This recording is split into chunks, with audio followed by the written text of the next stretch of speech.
कहानी की शुरुआत में हम एक बुजुर्ग कपल को देखते हैं जो इस वक्त एक पार्टी में जा रहे थे। रास्ते में उनका हर एक बात पे झगड़ा हो रहा था। जो भी टॉपिक उनके दिमाग में आता उस पर बहस छिड़ जाती। उनका ध्यान एक बार के लिए इतना भटक गया कि एक दूसरी गाड़ी से वो टकराने ही वाले थे। जब वो अपने बेटे के घर पहुंचे, लैरी ने जोआन के हाथ में लगी हुई बैंडेज को उसकी शर्ट से छुपा दिया और उसे याद दिलाया कि आज तुम्हें पूरे परिवार को कैंसर के बारे में बताना है। जोआन ने कहा कि मुझे बस एक दिन और चाहिए, क्योंकि वो आज की पार्टी को खराब नहीं करना चाहती थी। परिवार ने उनका बहुत प्यार से स्वागत किया। उनकी शादी को 65 साल हो चुके थे। उन्होंने जोआन को बताया कि बेसमेंट में उसकी पुरानी फोटोज का एक डब्बा मिला है। उनमें से एक फोटो जोआन की पहली शादी की है, जो कि लूक नाम के एक आदमी के साथ थी जो युद्ध में मारा गया। इसी बीच लैरी के गले में अचानक से कुछ अटक गया। उसे सांस लेने में दिक्कत होने लगी। वो जमीन पर गिर गया। कुछ सेकंडों बाद ही लैरी की अचानक से आंख खुली। वो चौंक कर एक ट्रेन में उठा।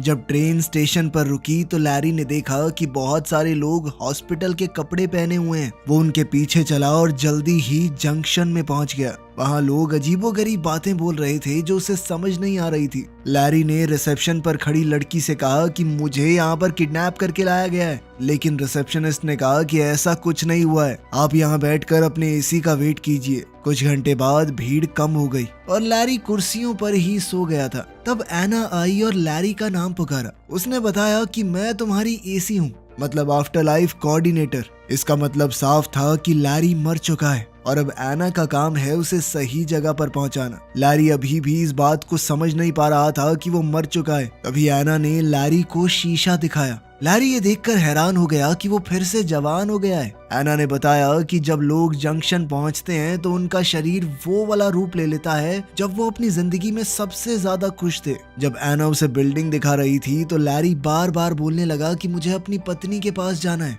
परेशान होकर एना ने उसे एक चमाट दिया ताकि वो रोना धोना बंद करे। मरने के बाद भी रो रहा है, तू पागल है क्या? उसने ये भी बताया कि ये कोई स्वर्ग या नर्क नहीं है, ये बस थोड़े दिन का स्टॉप है जिसे तुम बदल नहीं सकते। एक बार चुन लिया तो चुन लिया। तभी एक अलार्म बजा और लैरी ने देखा कि सिक्योरिटी एक आदमी को पकड़ रही है। एना ने लैरी से कहा कि ये लाल दरवाजे से भाग कर आया होगा, तुम कभी ऐसा मत करना, ठीक है? फिर एना उसे टेम्परेरी रूम में ले गई और उसे अलग अलग धर्मों के हिसाब से आगे की दुनिया दिखाई। लैरी को इस कमरे में 7 दिन तक रहने को मिलेगा, जब तक वो अपनी आगे की जिंदगी को चुन नहीं लेता। अलमारी में उसके मनपसंद कपड़े रखे हुए थे। कपड़े बदलने के बाद लैरी ने टीवी चलाया, लेकिन सारे टीवी चैनल्स पर यह दिख रहा था कि आप अपनी नई जिंदगी यहाँ शुरू करें, नहीं यहाँ शुरू करें। फिर वो जंक्शन घूमने गया। बहुत सारे स्टॉल देखे जो आगे की जिंदगी का सपना बेच रहे थे। आखिर में भूला भटका वो एक बार में पहुंचा। जैसे ही वो बैठा तो एक सुंदर औरत उसके पास आकर बैठ गई और फ्लर्ट करने लगी। वो दिखा रही थी कि तुम्हारी आगे की जिंदगी दिलचस्प भी हो सकती है। जिस पर लैरी ने कहा कि सॉरी दीदी, मैं शादीशुदा हूँ। बारटेंडर लूक ने लड़की को रोकते हुए कहा कि बार के अंदर एडवर्टाइजमेंट करना अलाउड नहीं है। जिसके बाद वो औरत चुपचाप चली गई। लैरी ने लूक से पूछा कि क्या तुम एक एंजल हो? पर लूक ने कहा कि वो भी उसकी तरह एक आत्मा है जो जंक्शन पर अभी नौकरी कर रही है। लैरी अभी भी थोड़ा कंफ्यूज था तो लूक ने उसे रूल बताए। एक बार अगर तुमने आगे की जिंदगी चुन ली तो उसे बदल नहीं सकते। दूसरी किसी जिंदगी में जाना भी अलाउड नहीं है। अगर कोई भी रूल तोड़ा, ज्यादा दिन यहाँ रुक गए या फिर अपनी जिंदगी बदलने की कोशिश की तो तुम्हें वॉइड में डाल दिया जाएगा। वॉइड एक ऐसी जगह है जहाँ पर सिर्फ अंधेरा होता है, हमेशा के लिए। उनके बीच अच्छी बातचीत हो गई तो लैरी ने लूक को बताया कि यार मेरी पत्नी को कैंसर है, मैंने वादा किया था कि उसका ख्याल रखूंगा। अब बुरा लग रहा है कि उससे पहले ही यहाँ पर आ गया। खैर 1-2 गटकाने के बाद लैरी अपने कमरे में जाकर सो गया। अगली सुबह एना ने बेड पर चढ़कर लैरी को उठाया। बेचारा लैरी चौंक कर उठा। खैर फिर वो एना से पूछने लगा कि लोग यहाँ पर नौकरी क्यों कर रहे हैं। एना ने कहा कि कुछ लोग ये मान ही नहीं पाते कि वो मर चुके हैं। कुछ अपने परिवार या जिनसे भी वो प्यार करते हैं उनका वेट कर रहे हैं कि वो भी एक बार मरने के बाद यहाँ आ जाएं तो फिर चले जाएंगे एक जगह पर। और सबसे ज्यादा बुरा तो उनके साथ हो रहा है जो चुन ही नहीं पाते। लैरी ने पूछा कि मेरी पत्नी का क्या हाल है? जोआन, वो भी जल्दी मरती होगी है ना? लेकिन एना ने कहा कि ये इन्फॉर्मेशन अभी नहीं मिल सकती। लैरी ने फैसला किया कि वो जोआन का इंतजार करेगा। एना ने कहा कि देखो 7 दिन का स्टे तो फ्री है, उसके बाद तुम्हें भी काम करना पड़ेगा अगर रुकना है यहाँ पे, और साथ ही बेसमेंट में शिफ्ट होना पड़ेगा। कुछ दिन निकल गए लेकिन जोआन का कोई अता पता नहीं चला। एना ने कहा कि तुम श्योर हो इसमें कई महीने भी लग सकते हैं, ऐसा भी तो हो सकता है उसका कैंसर ठीक हो गया हो। इसके बाद लैरी ने फैसला किया कि वो एक प्यारा सा घर बसाएगा जोआन की याद में, ताकि जब भी वो आए तो सब कुछ एकदम तैयार हो। उस रात लैरी ने अपनी पत्नी के लिए एक चिट्ठी लिखी। उसी वक्त कैंसर से जोआन मर गई और वो भी ट्रेन में उठी। अगली सुबह एना लैरी को उसकी नई जिंदगी की तरफ ले जा रही थी। लैरी ने एना को चिट्ठी देकर कहा कि जोआन को दे देना, लेकिन एना ने कहा कि ये रूल्स के खिलाफ है, अगर हो पाया तो कर दूंगी, पक्का नहीं कह सकती। लैरी अब स्टेशन की तरफ गया जबकि जोआन ट्रेन से उतर रही थी। एस्केलेटर पर लैरी ने अपनी पत्नी को देखा, लेकिन जोआन ने उस पर ध्यान नहीं दिया। बेचैन होकर बेचारा लैरी भी वापस हो लिया। वहाँ जोआन शीशे में अपना जवान चेहरा देख रही थी। दोनों मिले और प्यार से गले लगे। जोआन पहले ही समझ गई थी कि वो मर चुकी है। उसने लैरी को डांटना शुरू कर दिया कि इस तरह से कौन मरता है, बेवकूफ हो गया, ध्यान से नहीं खा सकते। तभी वहाँ रायन आया जो कि जोआन का आफ्टर लाइफ कोऑर्डिनेटर है। वो जोआन को लैरी से अलग करके उसके पहले पति लूक के पास ले गया, जो बेचारा 67 साल से उसका इंतजार कर रहा था। जोआन लूक को देखकर बहुत इमोशनल हो गई। तभी लैरी बीच में कूद पड़ा। अरे कुछ नहीं होता, लोग मर जाते हैं यार, नॉर्मल चीज है, चलो बेबी अपनी दुनिया में चलते हैं, नई मैंने चुनी आपके लिए। लेकिन जोआन को समझ नहीं आ रहा था कि ये हो क्या रहा है। जल्द ही उसे पता चला कि उसे दोनों में से एक पति चुनना पड़ेगा, इसके साथ वो अपनी मनचाही जिंदगी बसा सकती है। तभी रायन सभी रूल्स समझाते हुए उसे कमरे में ले गया। कपड़े बदलने के बाद अब रायन जोआन को उसके ऑप्शन समझा रहा था। तभी लूक वहाँ पर आया। डर के मारे कि उसे दोनों में से एक को चुनना होगा, जोआन ने दरवाजा ही बंद कर दिया। रायन का तो कहना था कि लूक बहुत अच्छा है, वो 67 साल से तुम्हारा यहाँ पर इंतजार कर रहा है। उधर लैरी एना के सामने गुस्सा निकाल रहा था। एना ने बताया कि मेरा और जो रायन है ना, मतलब जोआन का एसी, हम पहले रिलेशनशिप में थे, हमारी लड़ाई हो रखी है ना, तो वो जान के भी तुम्हारे अगेंस्ट बोल रहा होगा। लेकिन लैरी कहने लगा कि मेरी और जोआन की शादी 65 साल की है, इतने साल तो वो लुक्खा लूक जिंदा भी नहीं रह पाया, हमारे साथ बच्चे हुए पूरी जिंदगी बिताई है हमने। उधर जोआन और लूक जंक्शन में वॉक पर गए। वो दोनों थोड़ा अजीब सा महसूस कर रहे थे। अचानक 2 गार्ड्स एक आदमी को पकड़ने के लिए भागे जो अपनी चुनी हुई जिंदगी से भाग रहा था। एक गार्ड ने लूक को हाय कहा और तुरंत जोआन को पहचान लिया, ये कहकर कि आखिरकार आप पहुंच ही गई यहाँ पर। ये सुनकर जोआन को बहुत अच्छा लगा, क्योंकि इसका मतलब साफ था कि लूक उसके बारे में बात करता है। गार्ड्स के जाने के बाद लूक ने जोआन को रूल समझाए और साथ ही अपने प्यार का इजहार कर दिया। उसने कहा कि मैं हर दिन तुम्हारे बारे में सोचता था। वो प्यारी बातें बोलता रहा और उसे किस करने की कोशिश की, लेकिन जोआन पीछे हट गई क्योंकि उसे अजीब लग रहा था। उसने कहा कि मुझे सोचने के लिए थोड़ा वक्त चाहिए और फिर जल्दी से वहां से भाग गई। कुछ ही मिनटों बाद लैरी जोआन के कमरे में घुस गया, बहुत सारे आगे की जिंदगी के ऑप्शन लेकर। जोआन घबरा गई और लैरी पर चिल्लाने लगी। उसने उसे भी वही जवाब दिया कि मुझे अभी थोड़ा वक्त चाहिए सोचने के लिए। वो कहने लगी कि पिछले कुछ दिन मेरे बहुत भारी थे, तुम्हारी मौत के बाद पता है मेरी बेस्ट फ्रेंड की भी मौत हो गई। इस बात से लैरी थोड़ा खुश हुआ, क्योंकि वो वैसे भी उसे खास पसंद नहीं थी। लैरी को याद आया कि स्क्वाट करने से जोआन हमेशा शांत हो जाती थी। बुजुर्ग होने के बाद से जोआन स्क्वाट नहीं कर पा रही थी, इसीलिए अब जवान होकर दोबारा से शरीर में ताकत महसूस करके उसे बहुत अच्छा लगा। उधर लैरी फिर से कुछ खा रहा था और उसका गले में दोबारा से खाना अटक गया। इस बात से जोआन अचानक घबरा गई, लेकिन लैरी हंसने लगा कि मर तो चुका हूँ, मजाक कर रहा था मैं बस। इसके बाद लैरी आराम से बेड पे लेट के रिलैक्स करने लगा, लेकिन जोआन ने उसे लात मार के बाहर निकाल दिया, जिसके बाद उस बेचारे को अपने बेसमेंट वाले कमरे में जाना पड़ा। लेकिन वापस जाते हुए लैरी ने एक बोर्ड देखा जिसके ऊपर मरे हुए सिंगर डीन मार्टिन के शो का प्रमोशन था। जोआन को वो सिंगर बहुत ज्यादा पसंद है, इसलिए लैरी ने एना से शो अरेंज करने को कहा। जब लैरी अपने नए रूम में पहुंचा तो ये देखकर चौंक गया कि कितना छोटा कमरा दिया है उसे। अगली सुबह लैरी जोआन को वेटिंग एरिया में ले गया। वहाँ एना उस सिंगर को गाने के लिए ले आई और खुद पियानो बजा रही थी, लेकिन वो आदमी अजीबोगरीब बर्ताव करने लगा, सीढ़ियों से भी गिर गया। तब उन्हें समझ आया कि ये कोई असली डीन मार्टिन नहीं है, कोई बहरूपिया है, मरने के बाद भी नकल कर रहा है, कितना गंदा आदमी है ये। लूक तुरंत उसके पास आया, उसे खींचकर अपने साथ ले गया और एक मुक्का दे मारा। फिर रायन की मदद से लूक ने जोआन को फूल देने की कोशिश की, लेकिन लैरी ने फिर से बीच में बोलना शुरू कर दिया, ये चीटिंग है, फूल फाल कैसे दे रहा तू, मैं दे रहा हूँ कोई गिफ्ट। दोनों आदमी फिर से झगड़ा करने लगे और अब जोआन को बहुत ज्यादा गुस्सा आ रहा था, तो उसने चिल्लाकर दोनों को चुप करवा दिया। इसके बाद जोआन एना और रायन को अपने कमरे में ले गई और उन दोनों पर काफी देर तक अपना गुस्सा निकाला। फिर उसने चिढ़कर कहा कि कोई तो रास्ता निकालो, ऐसे कैसे फैसला लूं मैं। कोऑर्डिनेटर्स ने रूल तोड़ने के लिए एक लंबी फोन कॉल की। कुछ देर बाद जोआन अपने दोनों पतियों को रूम में ले आई। कोऑर्डिनेटर्स ने बताया कि तुम्हारा केस थोड़ा सा खास है, इस वजह से हमें एक स्पेशल वीजा मिला है। जोआन को 2 बार चुनने की इजाजत मिलेगी। एक बार के लिए वो लैरी के साथ अपनी जिंदगी जाकर देख सकती है और एक बार लूक के साथ। उसके बाद उसे फैसला करना ही होगा। दोनों लड़के फिर से झगड़ा करने लगे कि पहले कौन जाएगा और उनके बीच में हाथापाई होने लगी। इसलिए जोआन फिर से चिल्ला पड़ी। उसने कहा कि पहले कौन जाएगा ये हम टॉस करके पता लगाएंगे। फिर से बहस शुरू हो गई। इस बार रायन ने दोनों को रोका। लैरी ने सिक्का उछाला और लूक जीत गया। ट्रेन राइड के दौरान लूक और जोआन पुराने दिन याद करते रहे। जल्द ही वो एक खूबसूरत पहाड़ पर पहुंचे, जहां साफ आसमान और हरा भरा जंगल है। घूमते हुए दोनों ने बहुत मजे किए, एक दूसरे का हाथ थामकर। शाम को रेस्टोरेंट में डिनर हुआ। जोआन बार बार अपने बच्चों और पोता पोतियों के बारे में बात कर रही थी, जिससे लूक थोड़ा अनकंफर्टेबल हो गया। लूक ने कहा कि मुझे बुरा नहीं लगा, बस ये सोचकर थोड़ा दुख होता है कि तुम्हें ये जिंदगी मैं नहीं दे पाया। पर उसे इस बात की खुशी है कि जोआन ने एक अच्छी जिंदगी जी।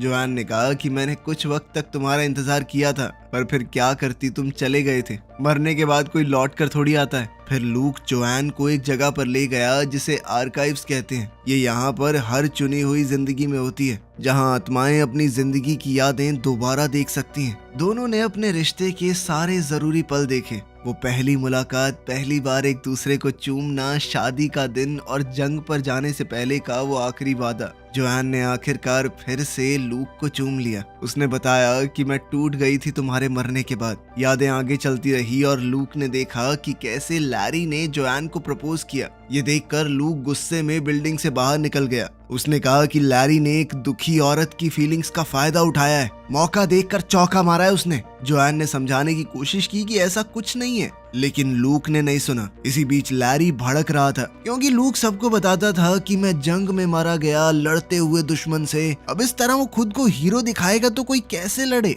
लैरी को डर था कि कहीं जोआन उसे न चुन ले। इस पर एना ने कहा कि जोआन को याद दिलाना कि वो उससे प्यार क्यों करती थी। लैरी ने कहा कि मुझे तो खुद भी नहीं पता वो क्यों प्यार करती थी मुझसे, लेकिन मैं एक इंसान को जानता हूँ जो शायद बता सकती है। कुछ देर बाद लैरी जोआन की बेस्ट फ्रेंड कैरन से मिला, जो काफी बूढ़ी लग रही थी। कैरन ने बताया कि उसके सबसे ज्यादा खुश दिन तब आए जब उसका पति मर गया, क्योंकि तभी वो खुलकर अपनी जिंदगी जी पाई। खैर, कैरन ने बताया कि मुझे तुम शुरुआत में बिल्कुल पसंद नहीं थे, पर धीरे धीरे अच्छे लगने लगे। लैरी ने पूछा कि मुझे घंटा फर्क नहीं पड़ता, तुम बताओ कि जोआन मुझे क्यों पसंद करती है। कैरन ने कहा कि मुझे क्या पता, लेकिन इतना जरूर कह सकती हूँ कि तुमने जोआन को बहुत खुश रखा है। इसके बाद लैरी लूक के कमरे में गया कोई राज ढूंढने के लिए। दीवारों पर निशान है जो दिखाते हैं कि लूक अपनी मौत के बाद हर एक दिन गिन रहा था और अपनी किताब में वो जोआन की ड्राइंग्स बना रहा था। तभी लूक वहां आ गया और लैरी पर चिल्लाने लगा कि तूने जोआन के साथ गलत किया है। जब वो दुखी थी तो तूने मौके पर चौका मारा है। दोनों बेकार सी लड़ाई में उलझ गए।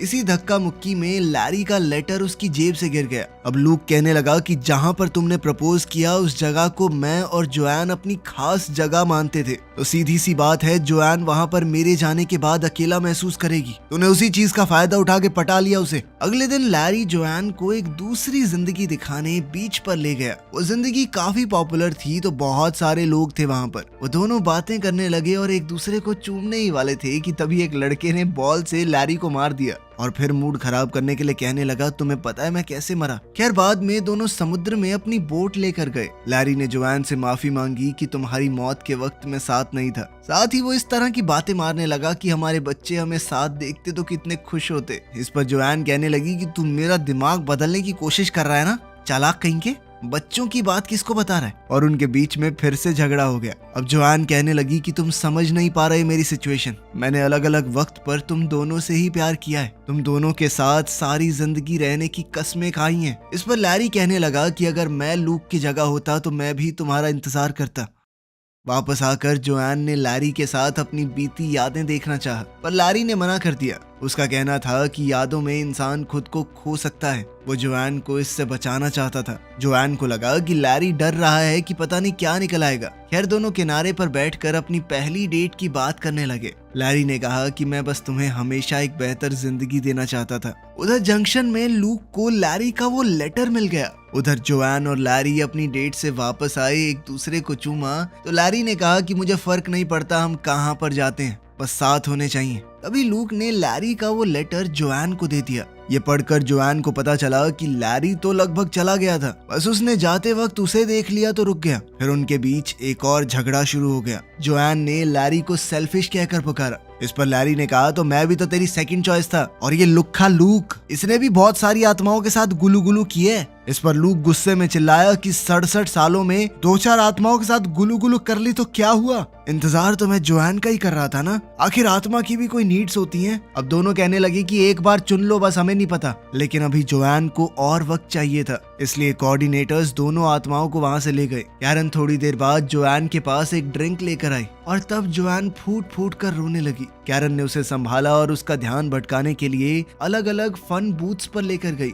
जोआन शराब पीते हुए अपनी हालत बताती रही। तब कैरन ने उसे याद दिलाया कि तुम मर चुकी हो। याद है शादी के बाद क्या बोलते हैं कि मैं तुम्हारा साथ दूंगी जब तक मौत हमें जुदा न कर दे। मौत ने जुदा कर तो दिया, इतना क्या सोच रही है? अपने हिसाब से जी अपनी जिंदगी को। उधर बार में लैरी और लूक भी काफी ज्यादा पी रहे थे। 4-4 पैग लगाने के बाद उन दोनों के बीच में भी बॉन्ड बनने लगा। वो एक दूसरे की तारीफ करते हुए कहने लगी कि वो लड़की हमारे लायक नहीं है भाई, हम दोनों बहुत बढ़िया इंसान है यार। अगली सुबह जोआन हैंगओवर में पड़ी थी, लेकिन उसने फैसला बना लिया था। उसने अपने दोनों पतियों को बुलाया और कहा कि मैं बहुत खुशकिस्मत हूँ कि तुम दोनों के साथ जिंदगी बिता पाई, लेकिन अब मैं एक को चुनकर दूसरे के लिए बुरी नहीं बन सकती। मुझे हमेशा गिल्ट महसूस होता रहेगा, इसीलिए मैं तुम दोनों को ही नहीं चुनूंगी। मैं अपनी बढ़िया जिंदगी जी रही हूँ, तुम अपनी जियो। बाद में जोआन तैयार हुई और फैसला किया कि वो कैरन के साथ अपनी आगे की जिंदगी बिताएगी। दोनों दोस्त मजे करेंगे। उधर लैरी ने लूक को बताया कि तुम सही थे, मैंने उस जगह पर इसलिए प्रपोज किया था क्योंकि मैं तुम्हारी यादें जोआन के दिमाग से निकाल देना चाहता था। मर भी शायद इसलिए गया क्योंकि तुम्हारी शादी की पिक्चर देख ली थी।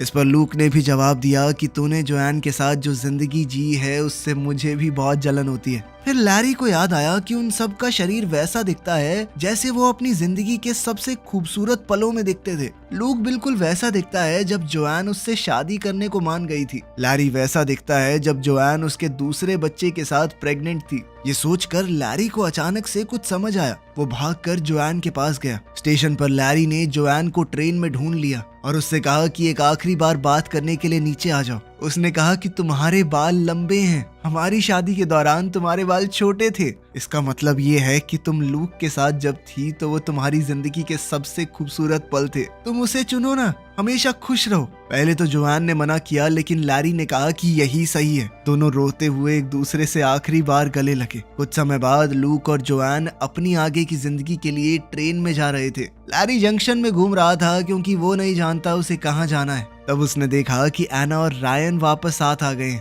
और उसे उनके लिए खुशी हुई। उधर लूक और जोआन ने अपनी नई जिंदगी शुरू की। वो एक दूसरे के साथ खुशी खुशी रहने लगे। लेकिन समय के साथ जोआन को डाउट होने लगा। वो अपनी पिछली यादें देखने गई और लैरी से पहली मुलाकात वाली मेमोरी देखी।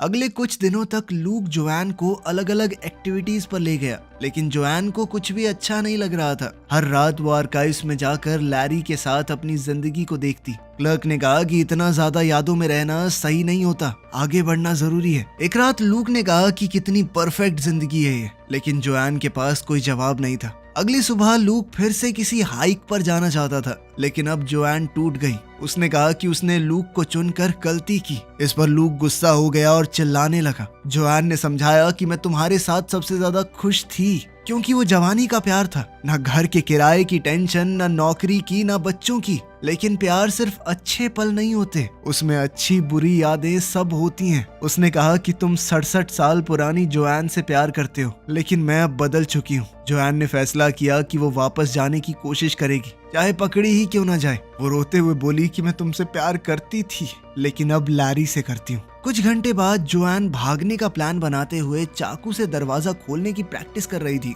तब लूक वापस आया और कहा कि मैं तुम्हारी मदद करूंगा। दोनों आर्काइव्स में गए, वहीं पर वो लाल दरवाजा था। अब लूक क्लर्क के सामने दुखी होने का नाटक करने लगा। भाई मेरी जिंदगी बर्बाद हो गई यार, मैं बहुत परेशान हूँ। जैसे ही गार्ड का ध्यान भटका, जोआन चुपके से अंदर चली गई। लूक भी नॉर्मल क्लाइंट बन के अंदर चला गया। दोनों ने अपनी शादी की यादें देखी और एक आखिरी बार अलविदा कहा। जोआन अपनी मेमोरीज के पीछे जाकर लाल दरवाजे में घुस गई, जो उसे अपने बचपन की यादों के कॉरिडोर में ले गया। अलार्म बजने लगा और गार्ड्स आ गए। जोआन जल्दी से भागकर लूक की मौत वाली मेमोरी के दरवाजे में घुस गई। वॉशिंग मशीन के दरवाजे ने उसे लैरी के साथ झगड़े वाली मेमोरी में गिरा दिया। गार्ड्स पास आ रहे थे। जोआन ने दरवाजे को कुर्सी से ब्लॉक कर दिया और जल्दी से ऊपर भागी, जहां उसे अपना पुराना वर्जन दिखाई दिया। बूढ़ी जोआन ने मरते हुए भी लैरी का नाम लिया, जबकि हमारी जवान जोआन बेड के नीचे छुपने की कोशिश करने लगी। गार्ड्स उसके पीछे थे, लेकिन जोआन अब रेंगती हुई ट्रेन ट्रैक्स पर पहुंच गई।